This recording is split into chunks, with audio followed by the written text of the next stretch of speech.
is Elkanah Clarke. I was born in Jamaica. Came to Canada in 1972. I've been president of the Canadian Jamaican Club for Oshawa for 10 years. And I'm involved, I was past president of the Multicultural Council of Oshawa, and also the vice president for the Sarah McDonald's nonprofit home at. Could you tell us a little bit about the council you were a part of? The Multicultural Council. It started in 1980, and what we would do would run programs with the Board of Education, and youth in the law, youth in education, and so forth. And we always celebrate the diversity of the Durham region.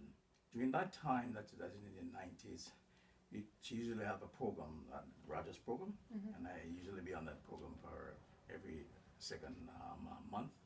Talk about the Afro-Canadian community in Oshawa. Right. I ran bingo. Didn't like it, but because what the proceeds were able to do, and we were able to send our kids to in the summer to summer camp, either with the city or then at that time we had the Baptist church who were running camps for the kids, and then in the winter, the gentleman who passed away just the other day, 2 months ago. He used to be in the police force, and we had to fight to get him on a full-time basis. When he went there, they used to say that we have a monkey here. Oh yeah. And so the community would come in and start advocate to the changes and so forth. And then we had, like I said, we had big conferences because of employment. Because what happened those days to get people of color in there, it was very hard. Right. And I remember the vice president said, well, the upper level are there for diversity. The supervisor on the floor is one of the problems. I would employ us all, the young people, to get involved in the community. We're trying to reactivate the activities, in there, so that we can get the community. Because we have a lot of people, Afro-Canadian community in Durham, Oshawa, right. But they don't join.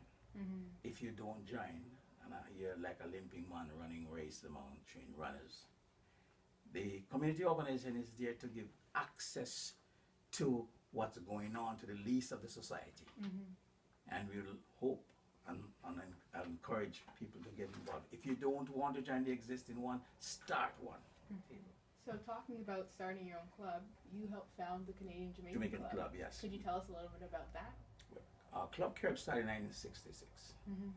But when what would happen, they were more or less on the cultural basis, dancing and so forth.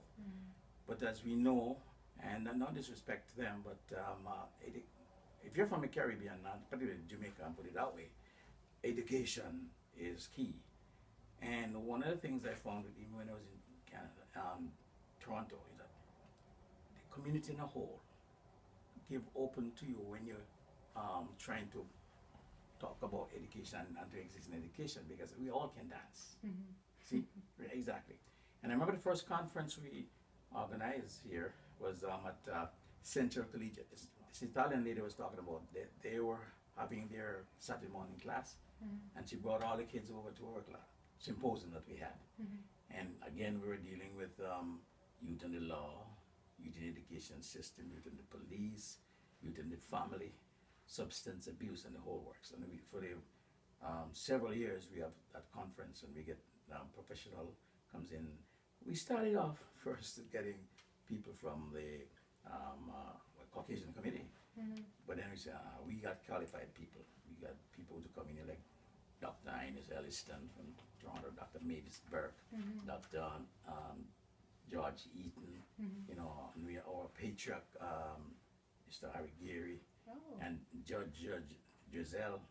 I mean, the all people would come over here free of charge to help us and things like that. I would say that the doors are open, and all is open for us to, because if you don't go in, you don't know what's happening in there. In 1974, 76 or something like that, there was a program for community outreach, where I would employ, and I employed the Canadian Jamaican Club, a young person for a year and a half.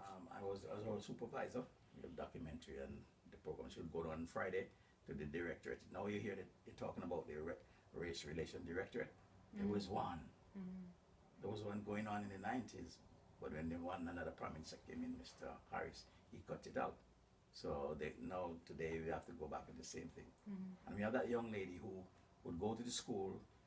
It was hooked between the school and the CJC, the Canadian Jamaican Club, and then they started develop a conference. In other words, while we the older folks at that time, we just work with them, but the leaders, just like how you folks are doing right now, because that's the opportunity we had then. I know that you were the second president of the CJC, so could you tell us a little bit about that experience and the challenges you faced during that? I believe in education, and when we were just having dances when we started the first 5 years. And matter of fact, when it started, I was asked as a guest speaker to talk. And then afterwards, the opportunities, I ran for president. And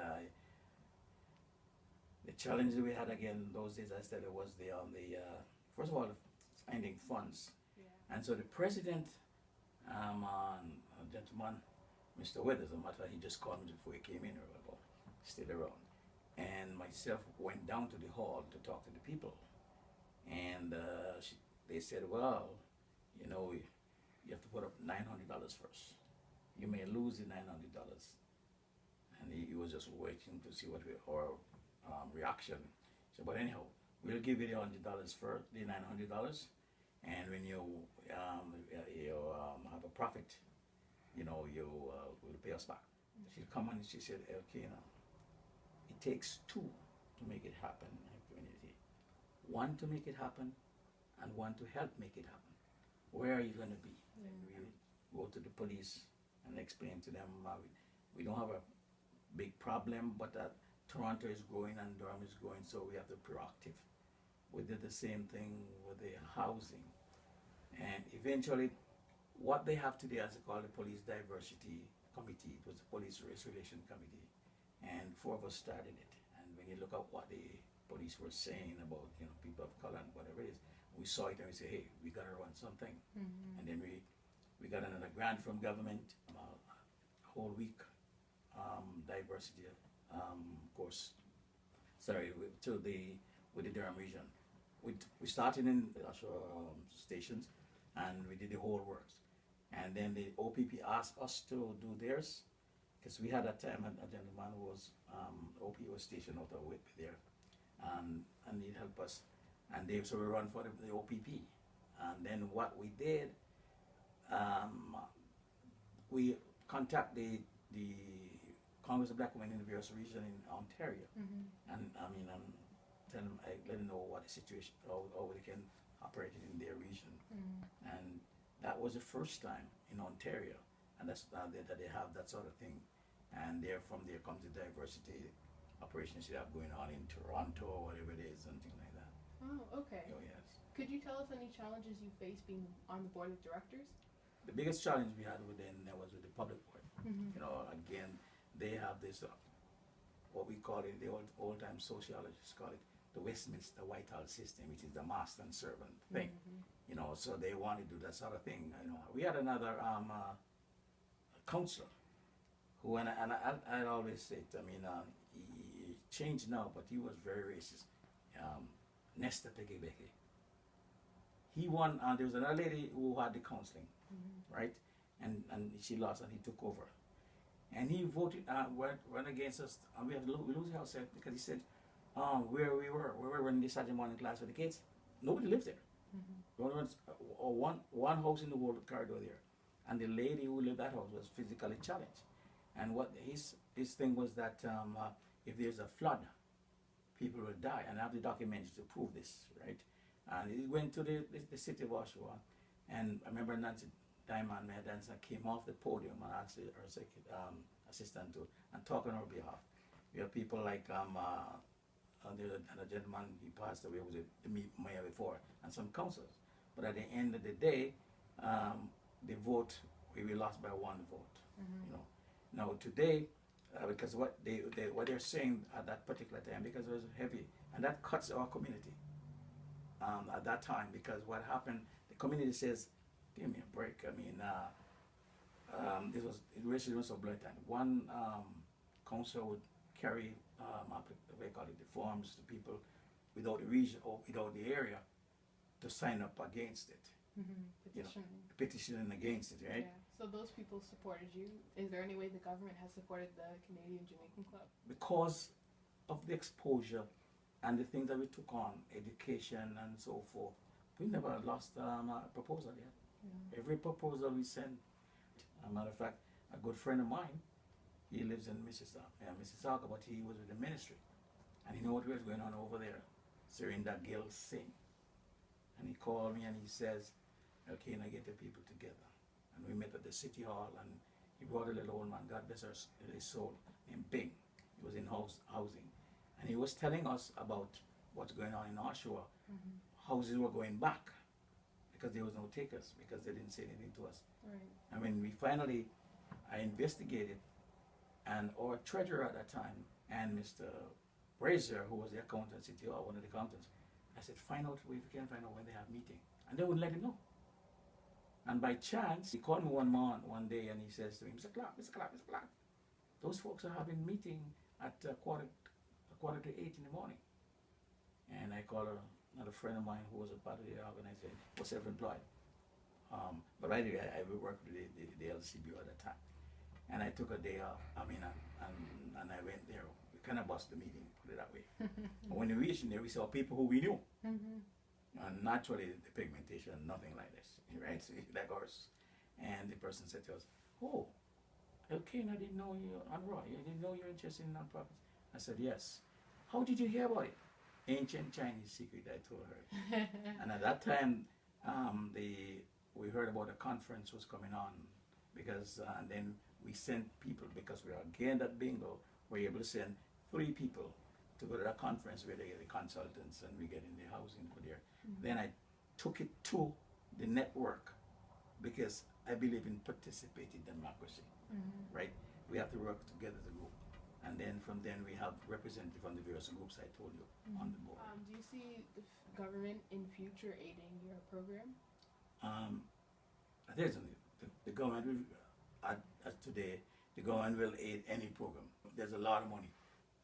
I'll say, but you have to give a program, find out what are the needs, and what the criteria are, and a lot of them. Because I always said, if the other community are qualified, we can qualify too, but only for us to make sure we see what they are and challenging them, and so I hope also that as young people, connection is important, right? And if you're going university, wherever community you go, try to be involved in the community, because that's where you have this world of connection, whether in Canada or not. Are there ways that the Canadian Jamaican Club has influenced Oshawa's history? Yes, it's influenced Oshawa history because of the programs that they get involved. I said the educational programs. As a matter of fact, one of the things usually happen when we run the bingo, we always run and donate one to various organizations, and we make sure Rogers is there. I'll go to church and he'll say, oh, Mr. Clarke, I saw your group donate money to this group or this group. That's very nice. It's very nice, Okay. But then we always challenges, like for instance, on the education field. We usually tell the city, say, look, we are not here to just implement. We are here to add, consult us before things. Don't have to consult things. We told all the change agents, like the Board of Education. Children are very stubborn, and I know your executive director will probably have given you their stubbornness, but now he's there to break down some of the barriers. It's a journey, not a destination. It has to continue. I am involved with it, and Brother Dr. Clarke is involved with it, because somebody has to hold the fort. That's how we build a community. You grow up now, but you have to go to university and whatever it is. So we hold the fort. And if you look at other community organizations, you'll see a whole bunch of old folks, certain community, turn up because somebody has to hold it until the young people And I say young, I Come and mean, take their place. come and take the place. It is revolving. Mm-hmm. And remember, the first best time to plant a tree was 20 years ago. The second best time is today. Yeah. Thank you so much for talking with us. This was such an interesting story that you told us, and your history is so inspiring to so many people. Thank you so much. Thank you very much.